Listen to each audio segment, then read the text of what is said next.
It's fall of 2007. I had just gotten my first non-PlayStation console for an early birthday gift, the original Xbox that was fairly affordable as it was marked down since the 360 was just coming out and all the hype was around that. Admittedly, I had only gotten it to play Halo 2 with my friends who had introduced me to the franchise at their house via System Link and big games getting up to 8 players that were always so fun even if I was terrible at the game.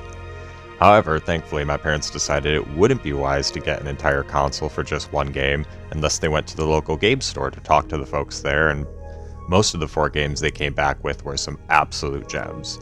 KOTOR 2, Godzilla Save the Earth, which in full honesty was my introduction to the Godzilla franchise, and Star Wars Republic Commando are still some of my all-time favorites. The 4th game, though, was one I admittedly was the most excited about at the time, but sadly quickly turned into, and nearly 20 years later still remains, my personal least favorite game. Today we're talking about Dinocrisis 3.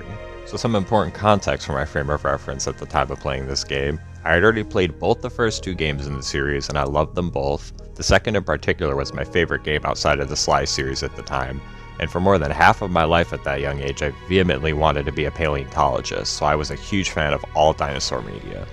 So let's see what young, aspiring paleontologist me, who particularly adored this franchise at the time, first saw.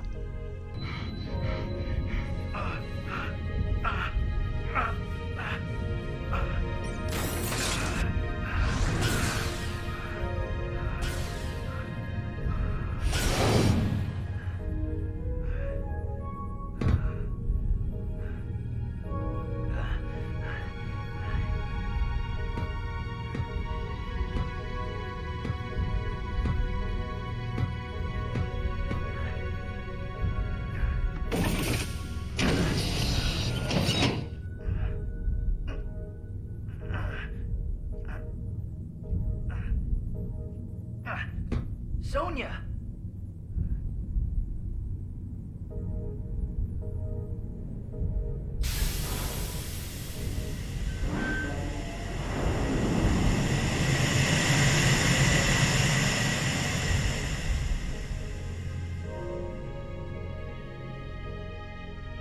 What? Yeah, this is also my first abrupt exposure to being a victim of false consumer expectations, basically. See, I guess it was silly of me to expect something resembling literally any interpretation of actual dinosaurs, even if not scientifically the most accurate in a game where the previous 2 games had it, and dino is literally in the name of a game. The artistic style of the first 2 games, combining human-made structures with ancient jungles that were super cool. Nah, we're in the vacuum of space now. Fun level design that has areas so visually interesting and distinct I can picture them thoroughly in my mind to this day despite admittedly having not played the game again in years. Nope. Have fun with the most stale setting possible, a massive mechanical and monotonous ship with the most absolute worst platforming I've ever had. How silly of me and other fans to expect a series following Regina and her timeline throughout the first 2 games to have a single returning character in the game whatsoever. I mean, who wants to see a sequel to this, right? Time. Dylan. I will. I promise. Final warning. 10 seconds to detonation. Don't forget, you still owe me one. Well then, you better get back quick.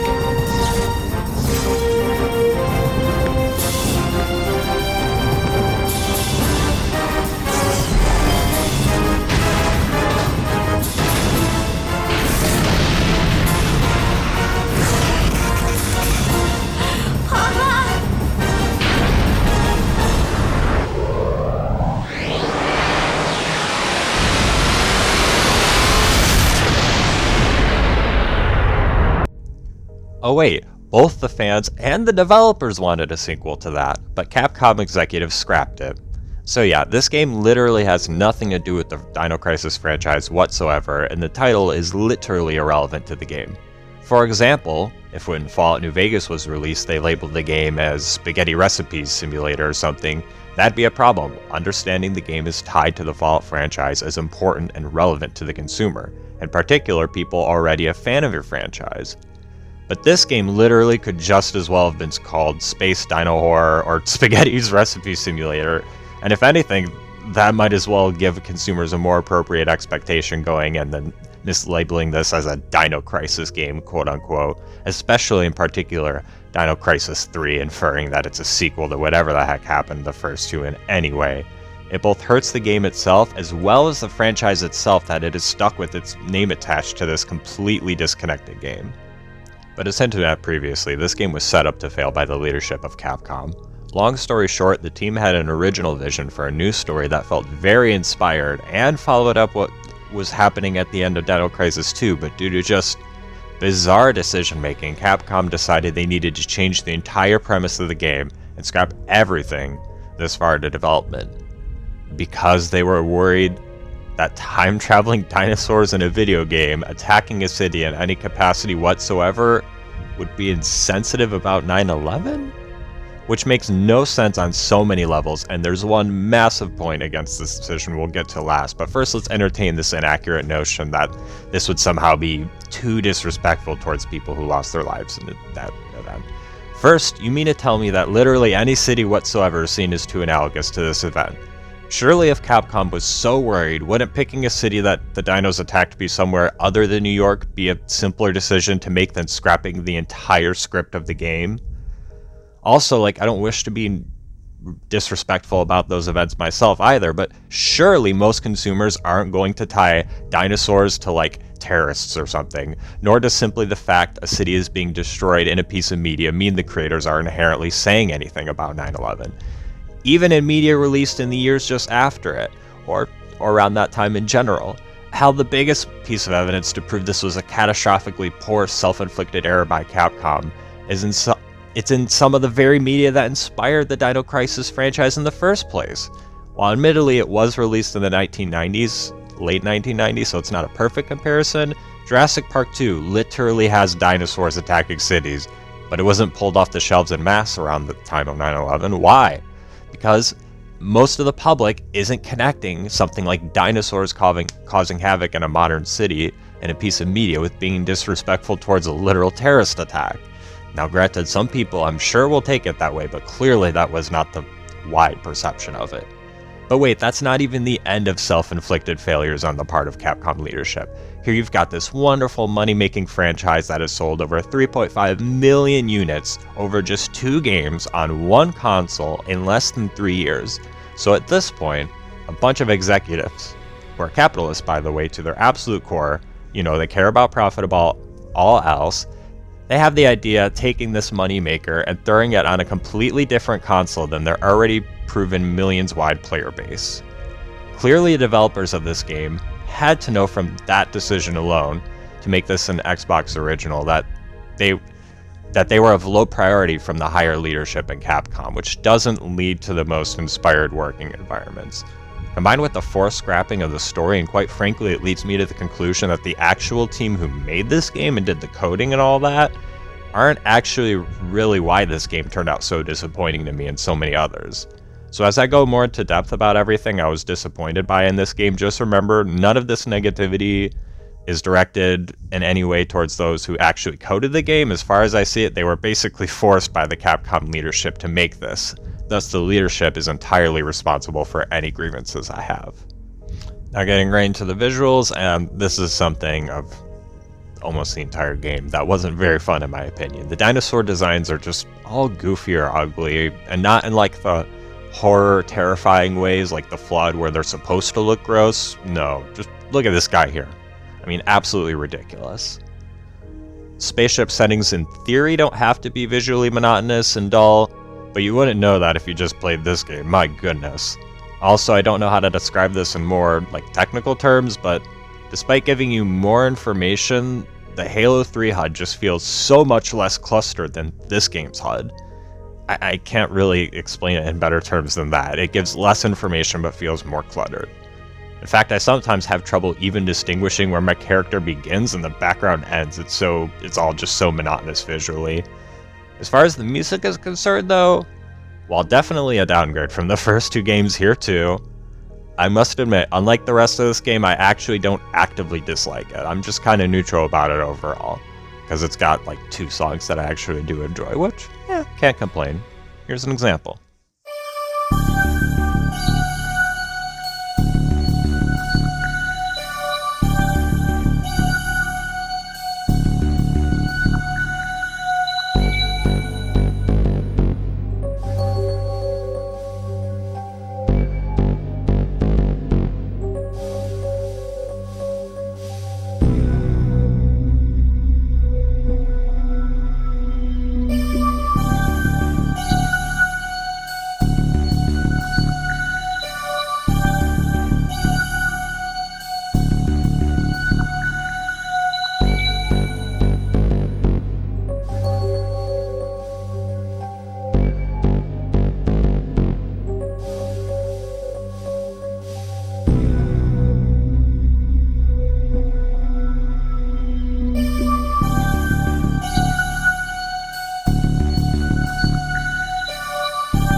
As far as the story is concerned, oh geez, let's just go over my checklist for things I didn't like in regards to the story.